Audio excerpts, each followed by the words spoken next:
Bombay high court द्वारा पोंडा उपचुनाव के लिए चुनाव आयोग की अधिसूचना को अमान्य घोषित करने पर गोवा के मुख्यमंत्री प्रमोद सावंत ने कहा कि कल चुनाव था और आज 2:30 बजे जो चुनाव रद्द करने का आदेश हाईकोर्ट का आया ये चौंकाने वाला है।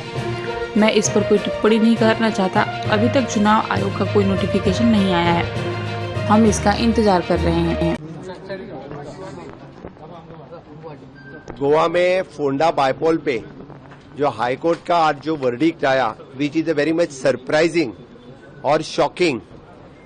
कल इलेक्शन था और आज शाम में 2:30 बजे इस तरह का इलेक्शन कैंसिल करने का जो उनका जो ऑर्डर आया, उसके ऊपर मैं खुद शॉकिंग हूं, मेरी पार्टी शॉकिंग है।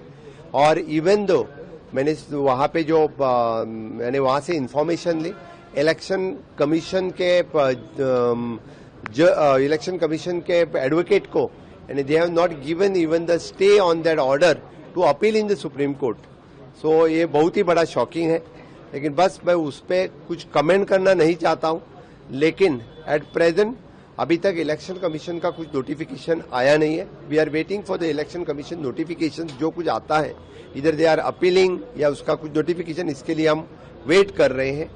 द सेकेंड थिंग, हमने फोंडा भारतीय जनता पार्टी की तरफ से रितेश रवि नायक को हमने यहाँ के कैंडिडेचर दिया था। हमारे पूरे कार्यकर्ता रात दिन यहाँ पे जो काम कर रहे थे, हमारी जीत कंफर्म थी। हम 3000 वोटों से ज्यादा हम ये इलेक्शन जीतने वाले थे। फिर भी इलेक्शन न हुआ तो भी फोंडा के जनता के लिए, फोंडा के कम्युनिटी के लिए जो हमने वादे किए हैं, जो रितेश और उसके पूरे जो काउंसिलर्स, सरपंच, पंच, इनके साथ में 100% इलेक्शन नहीं हुआ तो भी हम वो वादे पूरे करेंगे। फोंडा के टोटल इंफ्रास्ट्रक्चर डेवलपमेंट और ह्यूमन रिसोर्स डेवलपमेंट में सरकार का बड़ा योगदान रहेगा। डेफिनेटली जो अपोजिशन जो कुछ बोल रहे हैं उसके ऊपर मुझे टिप्पणी नहीं करनी है, लेकिन भारतीय जनता पार्टी स्ट्रांगली फोंडा की जनता के साथ है।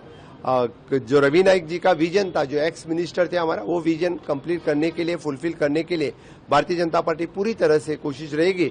और आगे आने वाला 2027 का इलेक्शन भी फिर एक बार हम 100% ये जीतेंगे, बस यही मैं कहता हूं।